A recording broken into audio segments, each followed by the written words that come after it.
मी सांगितलं की मंत्री मोठे अधिकारी तुमचे त्याच्यात सहभागी आहेत। तुम्ही म्हणजे महाराष्ट्र आणि अशोक खरात म्हणजे या महाराष्ट्राला बदनाम करण्यामध्ये या सरकारचा त्याच्यामध्ये सहभाग आहे। अध्यक्ष महाराज, अशोक खरातच्या प्रकरणात आपण लोकांनी काय केलं, मी तुम्हाला अध्यक्ष महाराज याच्या पहिलेच्या मागच्या अधिवेशनाच्या पहिलेच्या अधिवेशनामध्ये नाशिकच्या त्या हॉटेलचं इथं झालेल्या घटना, तो कुठे नावाचा, कुठल्या हॉटेलचं नाव कदम साहेब, ते नाशिकचं ते माहित आहे सगळं, त्याचं मी पेन ड्राईव्ह दिला होता। अध्यक्षाला सांगितलं की द्या मुख्यमंत्री महोदयांना। अध्यक्ष मला नको नको आम्हाला नको। मुख्यमंत्र्यांनी सांगितलं की हे सगळं खोटं आहे, असं काहीच झालं नाही। अशोक खरातचं सगळं लिंक त्या हॉटेलमध्ये होतं आणि मी त्यावेळेस तुम्ही लोकांनी तो पेन ड्राईव्ह बघितला असता। मी सांगितलं की मंत्री मोठे अधिकारी तुमचे त्याच्यात सहभागी आहेत, हे असं मी त्यावेळेस म्हटलं, रेकॉर्डवर आहे, पण तुम्ही उडवून नेलात। आणि म्हणून मी आता आरोप नाही करत आहे अशोक खरातचा। अशोक खरातचं या सरकारशी लागेबांधे आहेत, केंद्राच्या सरकारपर्यंत लागेबांधे होते, डायरेक्ट त्याला जाण्याची परवानगी होती, रेड कॉर्पोरेट होता त्याच्यासाठी। आणि म्हणून मी आरोप नाही करत, अशोक खरातचं या सरकारशी लागेबांधे आहेत। अध्यक्ष महाराज, त्यांनी हिंदू धर्माला भ्रष्ट तर केलंच, पण महिलांवर अत्याचार करण्याचं पाप या महाराष्ट्राच्या पवित्र भूमीवर, संतांच्या भूमीवर, शाहू फुले आंबेडकरांच्या भूमीवर या महाराष्ट्राला बदनाम करण्यामध्ये या सरकारचा त्याच्यामध्ये सहभाग आहे। आमच्यावर आरोप केला तर महाराष्ट्राची बदनामी होते असं तुम्ही म्हणता अध्यक्ष महाराज। याचा अर्थ काय? तुम्ही म्हणजे महाराष्ट्र आणि अशोक खरात म्हणजे तोही महाराष्ट्र। अशोक खरातवर तुम्ही बोलू नका असं म्हणणार आहे का तुम्ही लोक? आणि म्हणून मी अध्यक्ष महाराज, अशोक खरातच्या प्रकरणामध्ये त्याला फाशीवर चढवण्यासाठी तुम्ही काय काय केलं, काय काय तुमच्या यंत्रणेने काम केलं, त्याची माहिती आपल्याला द्यावं लागणार आहे। अशोक खरातचं प्रकरण तुम्ही थंड केलं, आता काहीच होणार नाही। हे कायदा सुव्यवस्थेचं राज्य आहे। एक काळ असा होता अध्यक्ष महाराज, देशातच नाही तर जागतिक पातळीवरही महाराष्ट्राच्या पोलिसांचा गौरव होता अध्यक्ष महाराज। आज काय झालं? आज काय झालं? हे जे आमच्या भंडाऱ्यातला एसपी, अशा एसपी यांनी तसे ठेवले। म्हणून ते अटलजीचं मगाशी लाईन आमचे वडट्टीवार साहेब म्हणत होते, कोणसा कुत्ता क्या,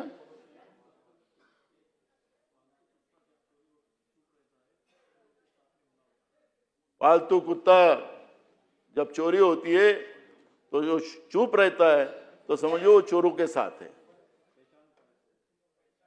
पहचान का रहता है चोरों का। अरे मग काय केलं या महाराष्ट्राच्या पोलीस लोकांचं, पोलिसांचं जो गौरव होता देश पातळीवर आणि जागतिक पातळीवर, अहो दिवसा ढवळ्या खून करतात आहे मुंबई शहरात जिथं सरकार आहे। चाकूक भोगतात आहे त्याच्या पोटात लोकल ट्रेन मध्ये। अहो भीती असती ना पोलिसांची, तर कोणाची हिंमत नव्हती या मुंबईमध्ये अशा पद्धतीचं कृत्य करायचं।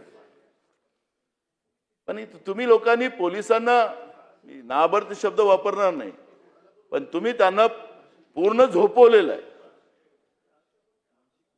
मानसिक खच्चीकरण केलंय। आणि हे जे आहेत तुम्ही ज्या अधिकाऱ्यांचं ते अधिकारी तुमचं लांगून चांगून करतात, ते अधिकारी आमच्या खालच्या पोलिसांना त्रास देतात। महाराष्ट्रामध्ये किती पोलिसांनी आत्महत्या केल्या? तुम्ही म्हणता की परवा राजभवन मध्ये झालं तर त्याचं प्रेम होतं म्हणून त्याला अवॉर्ड केला म्हणून त्यांनी आत्महत्या केली। पण तुम्हाला सांगतो की वरिष्ठ पोलिसांच्या रोजच्या दबावाखाली त्या अनेक पोलिसांनी महाराष्ट्रामध्ये आत्महत्या करण्याचं चित्र आपण पाहतो। अध्यक्ष महाराज, आज महाराष्ट्रामध्ये हजारो महिला गायब झाल्यात अध्यक्ष महाराज, मुली गायब झाल्यात। परवा पुण्यात जिल्ह्यातली जी घटना झाली होती, 55 दिवसामध्ये चिमोडीवर झालेल्या अत्याचाराचं जो कोणी आरोपी होता त्याला ट्रिपल फाशी आपण दिली, त्याचा आम्ही सगळ्यांनी तुमचं कौतुक केलं।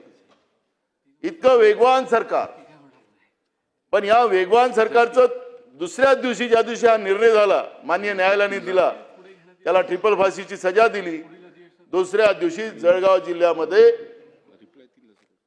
जिल्ह्यामध्ये एका 40 वर्षाच्या महिलेवर 15 लोकांनी पाशवी बलात्कार केला. काय तुमचा धाक संपला? भीती संपली?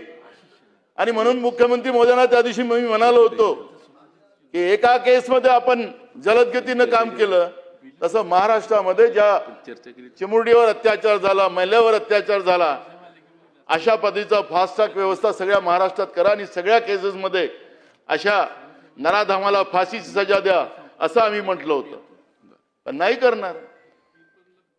कधी कधी तर आमचे मुख्यमंत्रीच बंदूक घेतात. बदलापूरच्या घटनेमध्ये त्यांनीच बंदूक घेतली आणि त्याच्यामुळे त्यांचे फोटो मोठे मोठे आले होते. त्यावेळेस त्यांनी बंदूक मारली होती का माहित नाही, पण त्यांचे फोटो आले होते. आणि म्हणून मी आपल्याला सांगतो की या सगळ्या परिस्थितीमध्ये तुमच्या या सगळ्या नागपूर जिल्ह्यातल्या हजारो महिला गायब आहेत. ज्या राज्याचे गृहमंत्री ज्या शहरातले आहेत, त्या शहरातले जिल्हानिहाय आकडे माझ्याजवळ आहेत. त्यामुळे हजारो महिला महाराष्ट्रातल्या गायब झालेल्या आहेत. त्या कुठं आहेत? त्या मुली कुठं आहेत? त्यांचा पत्ता कुठं तुम्ही काढला की नाही काढला? शोध घेतला की नाही घेतला? अजूनही ते अनुत्तर प्रश्न आहे. लाखो महिला गायब आहेत. पण आता आमच्यावर गुन्हा दाखल केला तुमच्या महान त्या एसपीनं. आम्ही आमच्या जिल्ह्यातलं धान उत्पादक, सोयाबीन उत्पादक, कर्जमाफी या सगळ्या शेतकऱ्यांना जे काही न्याय पाहिजे होता, त्याचा धान खरेदी केला जात नव्हता, त्याचा सोयाबीन त्याचं मका खरेदी केला जात नव्हता, समर्थ मूल्याचे केंद्र उघडले गेले जात नव्हते, उघडले तर पैसे दिले जात नव्हते. आणि म्हणून त्याचं एक आंदोलन आम्ही केलं. जलसमाधी घेतली आम्ही. अध्यक्ष महाराज, वैनगंगा आहे आमच्याकडे, गोसेखुर्दचं मोठं धरण आहे. अध्यक्ष महाराज, महाराष्ट्रातलं सगळ्यात मोठं धरण आमच्या इथं आहे. अध्यक्ष महाराज, घाण पाणी आहे. इथं अनेकदा सांगितलेलं आहे, विधानसभेतही मांडलेलं आहे की नागपूरचं जेवढं घाण पाणी आहे सगळं त्या वैनगंगेमध्ये, त्या डॅममध्ये गोसेच्या येतं. त्याला बायपास करून करा. पण तुम्ही जापानहून पैसे आणता ट्रीटमेंट प्लॅनसाठी.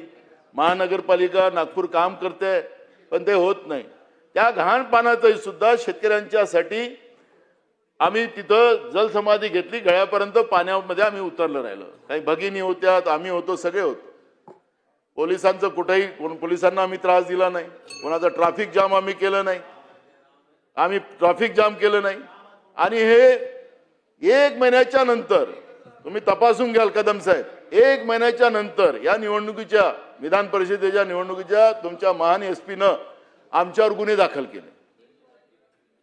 म्हणजे तुमची कथा मी इतकी सांगायला पाहिजे की तुमचा पोलीस विभाग तुमच्या हातात आहे की नाही हेच कळायला कारण नाही. आता ते राजे झाले, तुम्ही शासक नाही आहात, ते शासक आहात. त्यांना पाहिजे त्या पद्धतीनं कोणावरही गुन्हे केव्हाही दाखल करू शकतात. ते तर मला म्हणाले एकदा बावनकुळे साहेबांच्या समोर, मी तुम्हाला सोडणार नाही. अरे काय सोडणार? म्हणजे मी काही केलं नाही तरी सोडणार नाही? खोटे गुन्हे दाखल करणार? अशी लोक पोचणार तुम्ही? तुम्ही त्या ठिकाणी मी मगाशी म्हणालो मुद्दामून की आज तुमच्या हातात सत्ता आहे, उद्या आम्ही सत्य देऊ. काही तुम्ही अमरपट्टा बांधून नाही आलेला. पण हे जे चाललेलं आहे एक फार काही चाललेलं आहे. लोकशाहीच्या दृष्टिकोनातून चाललेलं आहे. हे तुमचा समज असेल तर हा बदलून टाका.